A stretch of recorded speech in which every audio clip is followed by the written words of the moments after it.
മാതാപിതാക്കളോടുള്ള കടപ്പാടും മാതാപിതാക്കളോടുള്ള ബഹുമാനമൊക്കെ നന്നായിട്ട് മക്കൾക്ക് വേണമെന്നുള്ളത് ശരി. അതൊരിക്കലും മക്കൾക്ക് ജീവിക്കാൻ തന്നെ ബുദ്ധിമുട്ടാകുന്ന രീതിയിൽ ഉപ്പിയും ദുരുപയോഗം ചെയ്യാൻ പാടില്ല. ഒരു കുട്ടി അവന്റെ ഭാര്യനെ കൂട്ടിട്ട് എവിടെയോ ഒരു യാത്ര പോയി, അതാ ഉമ്മാന്റെ അടുത്ത് റിപ്പോർട്ട് ചെയ്തിട്ടില്ലെങ്കിൽ ശത്രുക്കളാ. നിങ്ങൾ എന്നല്ലേ അവനെ പ്രസവിച്ചത്.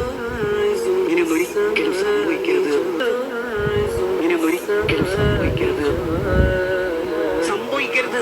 ഓനവന്റെ ഭാര്യയായിട്ടൊന്ന് സല്ലപിക്കട്ടെ. ഓനവന്റെ ഭാര്യയായിട്ട് ബീച്ചിലേക്ക് പോകുന്നത് എന്തിനാണ്? ഒന്ന് സല്ലപിച്ച് ഓളെ മടിയിൽ തലയിൽ വെച്ച് പിന്നാലും വന്ന് വർത്താനം പറയാന്. നിങ്ങൾ എന്നാൽ ആ സമയത്ത് കൂട്ടിയാലും നടക്കും എന്തെങ്കിലും.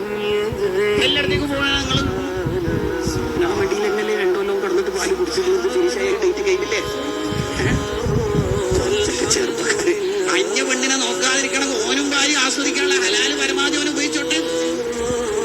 മക്കൾ അനുസരണ ഉള്ളവരാവാൻ വേണ്ടി നമ്മൾ ഹെൽപ്പ് ചെയ്യും. മക്കളെ സ്വാലിഹ്യങ്ങളാക്കട്ടെ.